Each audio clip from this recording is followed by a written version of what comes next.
ఓం నమ శివాయ. అందరికీ నమస్కారం అండి. వీడియో చూసే ముందుగా అందరికీ ఒక చిన్న రిక్వెస్ట్ ఫ్రెండ్స్, మా వీడియో మీకు నచ్చినట్లయితే ఒక చిన్న లైక్ చేసి ఓం శ్రీ మాత్రే నమః అని ఒక చిన్న కామెంట్ చేయండి. ఇక దేవుడి హుండీలో ఎన్ని రూపాయలు వేస్తే ఎటువంటి ఫలితము అనేది వస్తుంది. ఎప్పుడైనా ఆలయానికి వెళితే ఎంతో ప్రశాంతంగా ఉంటుంది కదా. మనకు దేవుని యొక్క దర్శనం చేసుకున్న తర్వాత ఒక్క క్షణమైన అక్కడ కూర్చోవాలి అని అంటారు మన పెద్దలు.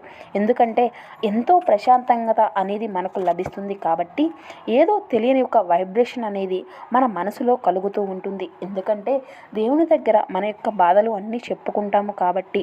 గుడిలో దైవ దర్శనం చేసుకున్న ప్రతి ఒక్కరూ కూడా దేవాలయంలో ఉన్నటువంటి హుండీలో కానుకలు అనేవి వేస్తూ ఉంటారు. అయితే హిందూ విశ్వాసాల ప్రకారం గుడిలో ఉన్నటువంటి హుండీలో మనం ఎన్ని రూపాయలు వేస్తే పుణ్యము అనేది వస్తుంది, అసలు ఎంత కానుకలు వేయాలి అనేటువంటి దాని గురించి వివరాలు పూర్తిగా ఈ వీడియోలో తెలుసుకుందాం. దేవుని హుండీలో 7 రూపాయలు వేస్తే మీ యొక్క జీవితంలో ఉన్నటువంటి కష్టాలు అన్నీ కూడా దూరము అవుతాయి. అలాగే మీ యొక్క కుటుంబంలో ఎవరికైనా అనారోగ్య సమస్యలు ఉంటే అవి వెంటనే తొలగిపోతాయి. అదేవిధంగా నవరాత్రుల సంఖ్య అంటే 9 కాబట్టి దేవుని హుండీలో 9 రూపాయలు వేస్తే శత్రు బాధలు, మీ యొక్క జీవితంలో ఉన్నటువంటి శని దోషాలు, అదేవిధంగా మీకున్నటువంటి నరదోషాలు, ఘోషదోషాలు మనకు దూరము అవుతాయి. అలాగే అమ్మవారి యొక్క అనుగ్రహము మీ యొక్క కుటుంబం పైన ఎప్పుడూ కూడా ఉంటుంది. అలాగే 11 అనేది చంద్రుడికి ఇష్టమైనటువంటి సంఖ్య కాబట్టి దేవాలయంలో ఉన్నటువంటి దేవుని హుండీలో 11 రూపాయలు వేస్తే దేవునికి యొక్క అనుగ్రహము వల్ల మీ యొక్క అప్పుల బాధలు అన్నీ కూడా వెంటనే తొలగిపోతాయి. జీవితంలో సంతోషంగా ఉంటుంది. ఇక దేవుని హుండీలో 12 రూపాయలు వేస్తే మీ యొక్క కుటుంబం మొత్తము కూడా ఎల్లప్పుడూ కూడా సుఖ సంతోషాలతో, అదేవిధంగా సిరి సంపదలతో ఆరోగ్యంగా జీవిస్తారు. చాలామందికి తమ యొక్క జాతకంలో అసలు అదృష్టము అనేది ఉండదు, ఏ పని ఉండదు, అదేవిధంగా ఏది చేసినా కలిసిబాటు అనేది ఉండదు. అటువంటి వారు దేవుని హుండీలో 12 రూపాయలు వేస్తే మీ యొక్క జాతకంలో ఉన్నటువంటి దురదృష్టం మొత్తము కూడా తొలగిపోయి అదృష్టము అంతా కూడా కలిసి వస్తుంది. అలాగే 54 అనేది గురువు యొక్క అనుగ్రహ సంఖ్య కాబట్టి దేవాలయంలో ఉన్నటువంటి హుండీలో 54 రూపాయలు వేస్తే గురువు యొక్క అనుగ్రహము లభించి మీరు చేపట్టినటువంటి అన్ని పనుల్లో విజయం వైపుగా అడుగులు వేయగలుగుతారు. ఇక అదేవిధంగా మీ ఇంటికి లక్ష్మీదేవి యొక్క కటాక్షం అనేది లభిస్తుంది. ఇక 116 అనేది ఆశీర్వాద మూల సంఖ్య. పోయినటువంటి జన్మలో మనం తెలిసి తెలియక చేసినటువంటి పాపాలను నశించే విధంగా దేవుని హుండీలో 116 రూపాయలను వేయాలి. దీనికి ముక్కోటి దేవతల యొక్క ఆశీర్వాదంగా పొందవచ్చు. మనం దేవుని హుండీలో 101 రూపాయి వేస్తే అఖండ రాజయోగము, అలాగే అఖండ ఐశ్వర్యాలు కూడా కలుగుతాయని, దేవాలయము అనేది చాలా పవిత్రతకు ప్రతిరూపము. అలాంటి గుడికి వెళ్ళినప్పుడు భక్తులు తప్పనిసరిగా కొన్ని నియమాలు పాటించాలి. అవి పాటించకుండా గుడికి వెళ్ళిన ఫలితము అనేది ఉండదు. గుడికి వెళ్ళే ముందు శుచిగా స్నానం చేసి నుదుటిన కుంకుమ అనేది ధరించాలి. సంప్రదాయ వస్త్రాలతో దేవుణ్ణి దర్శించుకోవాలి. ముఖ్యంగా సంప్రదాయ వస్త్రాలు ధరించి గుడికి వెళ్తే చాలా అంటే చాలా మంచిది అట. ఇక ఆడవారు అయితే చీర కట్టుకుంటే చూడముచ్చటగా ఉంటారు. గుడికి చేరుకునే విధంగా కాళ్ళు చేతులు శుభ్రంగా కడుక్కోవాలి. చాలామంది అర్చన చేయించుకునేటప్పుడు గోత్రము పేరు మాత్రమే చెబుతూ ఉంటారు. కానీ అర్చన చేయించుకునేటువంటి వారు గోత్రము పేరు, ఇంటి పేరు, ఇంటి పెద్ద నక్షత్రము పేరు అదేవిధంగా ఖచ్చితంగా చెప్పవాలి. అప్పుడే మీరు చేసేటువంటి అర్చనకు పుణ్య ఫలితము అనేది దక్కుతుంది. దేవాలయానికి వెళ్ళగానే ముందుగా కాళ్ళు చేతులు శుభ్రం చేసుకొని ధ్వజస్తంభం చుట్టూ 3 ప్రదక్షిణలు చేయాలి. ధ్వజస్తంభాన్ని దర్శించుకున్న తరువాతే దేవాలయంలోకి అడుగుపెట్టి గర్భగుడి చుట్టూ ప్రదక్షిణలు చేయాలి. గర్భగుడిలో స్థలం లేకపోతే బయట గుడి చుట్టూ ప్రదక్షిణలు చేయాలి. గుడిలో ప్రదక్షిణలు చేసేటప్పుడు గుడి వెనుక భాగాన్ని తాకుతూ ఉంటారు. ఇది మహాపాపం. గుడి వెనుక భాగంలో రాక్షసులు ఉంటారు అట.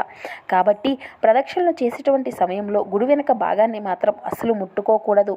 దేవాలయంలో దర్శనం అయ్యాక తీర్థం, శతగోపురము ఇటువంటివి తీర్థం తీసుకోవాలి. తీర్థం తీసుకోవడం వల్ల చెయ్యి ఎంగిలి అవుతుంది. అలా ఎంగిలి చేతిని తలపై రాసుకోకూడదు. తీర్థం తీసుకున్నటువంటి చేతిని నీటితో శుభ్రం చేసుకోవాలి. భక్తులు తమకు చేతనైనంత తోచినంతలో కానుకలు వేయవచ్చు. శాస్త్రాల ప్రకారం దేవుని హుండీలో కానుకలు వేయకపోయినా కూడా పర్వాలేదు, కానీ కానుకలు వేస్తేనే దేవుని యొక్క కోరికలు తీరుస్తాడు అనేది ఏమీ లేదు అండి. ఒకప్పుడు దేవాలయాల్లో హుండీలే ఉండేవి కావట. కానీ ఇప్పుడు పరిస్థితులు కోరికలు అన్నీ కూడా మారిపోయింది. రాజకీయ నాయకులు దేవాలయాలను వీటిని కూడా చాలా కమర్షియల్గా చేసేశారు. హిందూ ధర్మాల్లో ఎక్కడా కూడా దేవాలయాలకు వెళ్ళినా వారి యొక్క కానుకలు సమర్పించాలి అని నియమము లేదు. వీరు డబ్బు ఇతరులకు సాయంగాను వినియోగిస్తే అది పుణ్యంగా మారి కానుకలు వేసినటువంటి వారికి మంచి అనేది జరుగుతుంది. అందుకే ప్రతి ఒక్కరూ తమకు తోచినంతలో దేవుని యొక్క హుండీలో కానుకలు వేస్తే చాలా మంచిది అని, ఆలయం నుండి ఇంటికి వచ్చినాక వెంటనే కాళ్ళు అనేవి కడుక్కోకూడదు. కాసేపు ఇంట్లో కూర్చున్నాక కాళ్ళను కడుక్కోవాలి. ఇప్పుడు మనం ఏ రోజున ఏ దేవుని మంత్రం జపిస్తే మీకు కుటుంబానికి మంచి జరుగుతుందో ఈ వివరంగా తెలుసుకుందాం. సూర్యునికి ఎంతో ప్రీతికరమైనటువంటి రోజు ఆదివారం. ఈ రోజున సూర్యునికి అర్ఘ్యం సమర్పిస్తే శుభ ఫలితాలు అనేవి కలుగుతాయి. ఆదివారం రోజున ఓం సూర్య దేవాయ నమః అనేటువంటి పంచాక్షరి మంత్రాన్ని జపిస్తే సూర్య భగవాను యొక్క అనుగ్రహము అనేది ఖచ్చితంగా లభిస్తుంది. శివునికి ఎంతో ఇష్టమైనటువంటి రోజు సోమవారం. ఈ సోమవారం రోజున బిల్వ పత్రాలతో శివుణ్ణి పూజించడం వల్ల సిరి సంపదలు కలుగుతాయి. సోమవారం శివాలయాన్ని దర్శించడం వల్ల పరమేశ్వరుని యొక్క అనుగ్రహం మీ పైన ఎప్పుడూ ఉంటుంది. అదేవిధంగా సోమవారం నాడు ఓం నమ శివాయ అనేటువంటి పంచాక్షరి మంత్రాన్ని 108 సార్లు జపిస్తే శివుని యొక్క అనుగ్రహము అనేది లభిస్తుంది. ఇక ఆంజనేయ స్వామికి ఎంతో ఇష్టమైనటువంటి రోజు మంగళవారం కాబట్టి ఈ యొక్క మంగళవారం రోజున హనుమంతుని యొక్క ఆలయాన్ని దర్శిస్తే శుభ ఫలితాలు అనేవి దక్కుతాయి. అదేవిధంగా ఆంజనేయ స్వామికి తమలపాకుల మాల వేస్తే, అదేవిధంగా దానితో పూజ చేస్తే అనారోగ్య సమస్యలు అనేవి రాకుండా ఉంటాయి. ఈ యొక్క మంగళవారం నాడు జై హనుమాన్ అనేటువంటి పంచాక్షరి మంత్రాన్ని జపిస్తే హనుమంతుని యొక్క అనుగ్రహం మీ యొక్క కుటుంబం పైన ఉంటుంది. ఇక వినాయకుడికి ఇష్టమైనటువంటి రోజు బుధవారం. ఈ యొక్క బుధవారం రోజున గరికమాలతో వినాయకుడిని పూజిస్తే మీ జీవితంలో ఉన్నటువంటి అడ్డంకాలు అన్నీ కూడా తొలగిపోతాయి. బుధవారం నాడు ఓం గం గణపతయే నమః అనేటువంటి పంచాక్షరి మంత్రాన్ని జపిస్తే విఘ్నేశ్వరుని యొక్క అనుగ్రహం అనేది ఖచ్చితంగా లభిస్తుంది. ఇక గురువారం దత్తాత్రేయుడికి కానీ లేదంటే సాయిబాబాకు కానీ ఈ యొక్క గురువారం పూజించడం చాలా అంటే చాలా మంచిదండి. మంచి ఆరోగ్యము కోరుకునేటువంటి వారు తమ ఇష్టమైనటువంటి దైవానికి గురువారం రోజున పాలతో చేసినటువంటి పదార్థాలను నివేదించాలి. మీ యొక్క కోరికలు త్వరగా నెరవేరాలి అంటే గురువారం నాడు సాయిబాబా దేవాలయంలో దునిలో కొబ్బరికాయను వేయండి.